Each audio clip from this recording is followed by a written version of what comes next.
What up, everybody? Uh, YouTube live right now is way past 1 a.m. I gotta wake up early in a few hours. Got another Zoom interview. But before we go ahead with our discussion of WandaVision, let me check first if sometimes YouTube kind of mess me over on that live stream stuff. Okay, we are on. Good. Um, As always, with every review or recap of episodes that already air, this video contains spoilers. I'll be discussing spoilers, so heads up, spoiler alert. Whew.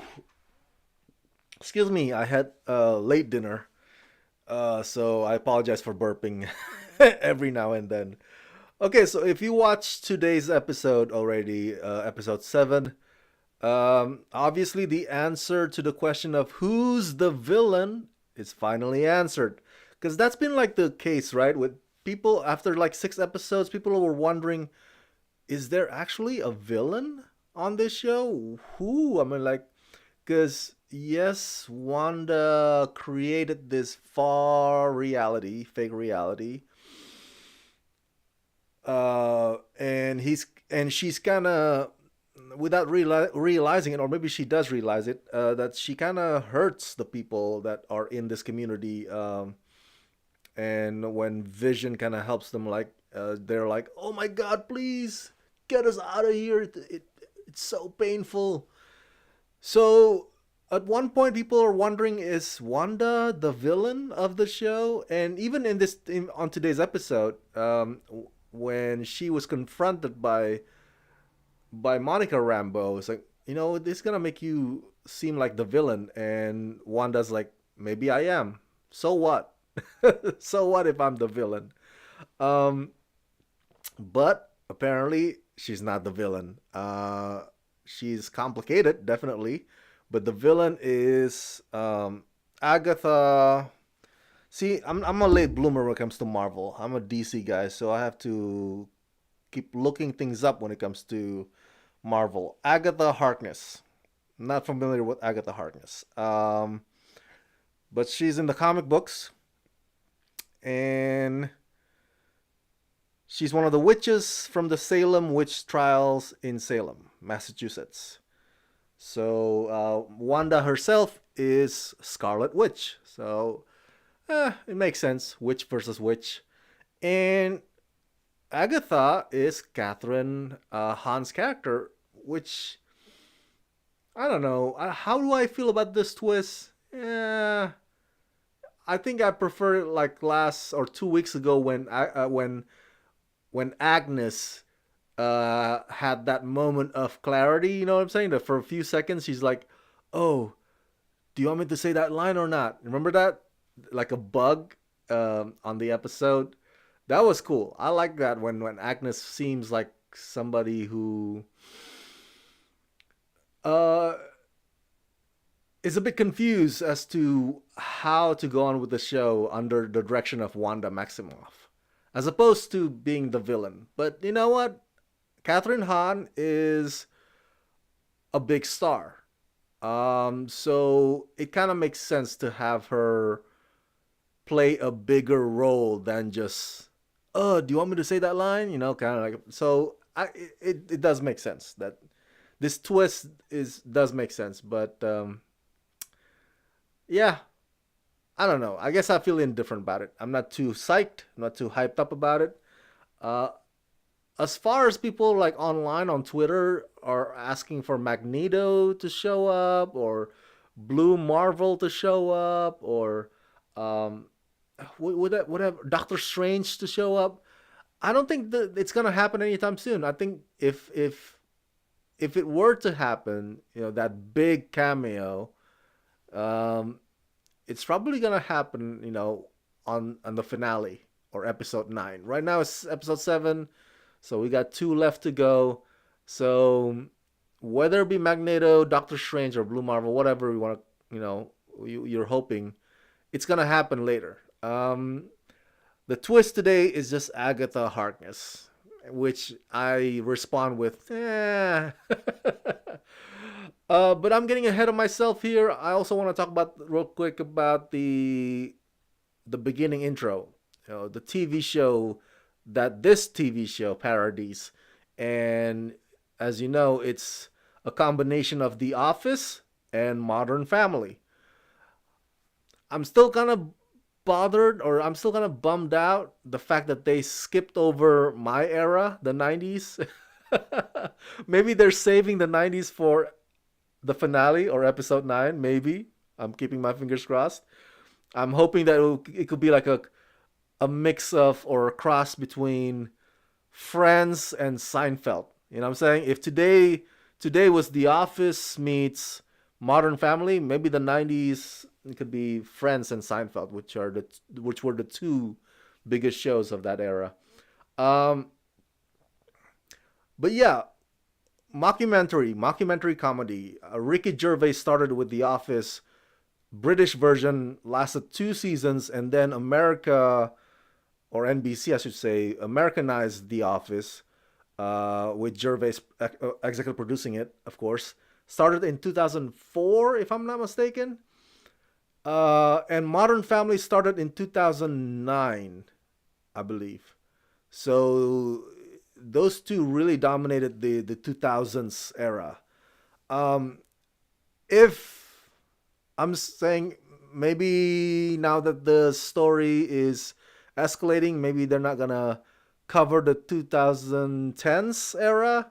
But if they do happen to cover the 2010s era for next week, I'm hoping maybe Schitt's Creek, because Schitt's Creek started in 2015 as the biggest thing of this past decade, at least in my opinion. Um, that would be cool. But yeah, The Office, Modern Family are comedies where you speak to the camera, right? Mockumentary, and there's no laugh track. Um, but here's the thing: the way I see WandaVision did that format in today's episode, it's kind of weak, man. It's kind of weak. The way they parody The Office and Modern Family mostly, it's kind of weak. And I think the writers are not trying anymore as far as comedy. None of the humor lands, man. It's just like you could tell that Elizabeth Olsen was doing her part, as she was explaining to her kids. And it just Here's the thing: WandaVision episode 1 and 2 with the Dick Van Dyke and the whole thing. Those episodes were funny. They actually made some effort to be funny. They, as in the writers. But as the episodes go on now, and now we're in episode 7, it's like they're just focusing more on capturing the format or the style of the episode of the show that they're trying to parody, as opposed to actually do some jokes, as opposed to actually doing some comedy. So it's kind of cringy. It was very cringy watching today's episode of WandaVision's Modern Family. um, the temporal glitch, that's kind of cool. I like that.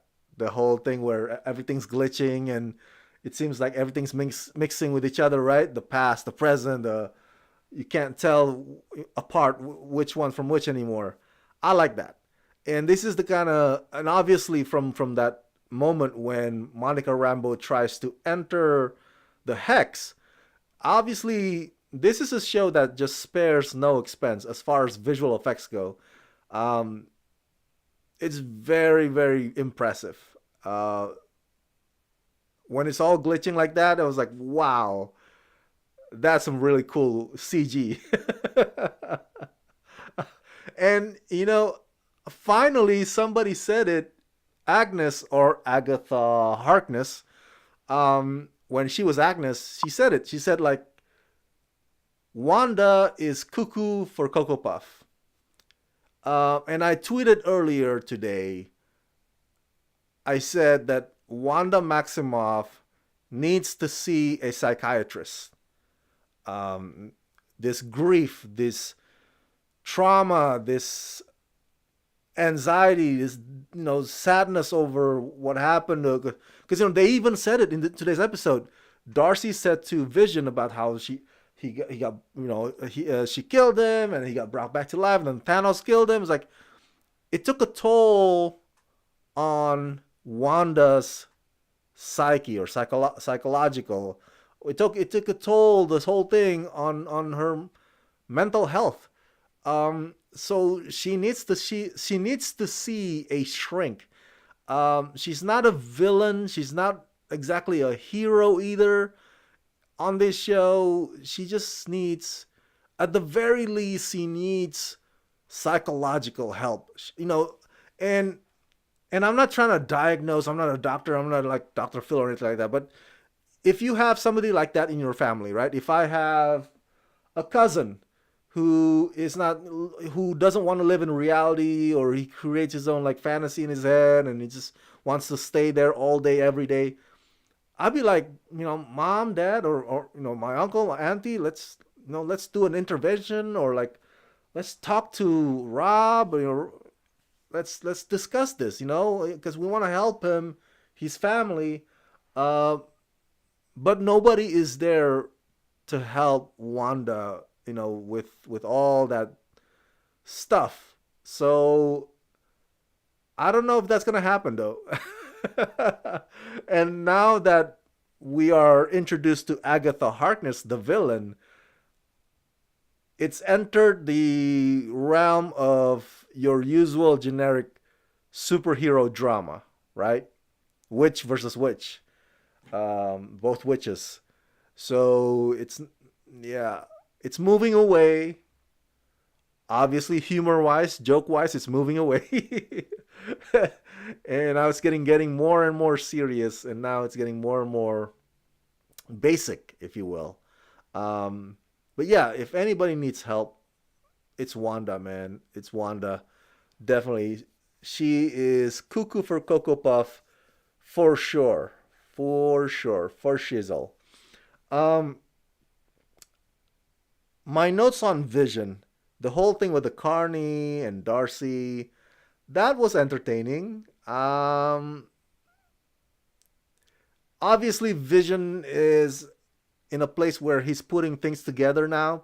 He's putting two and two together.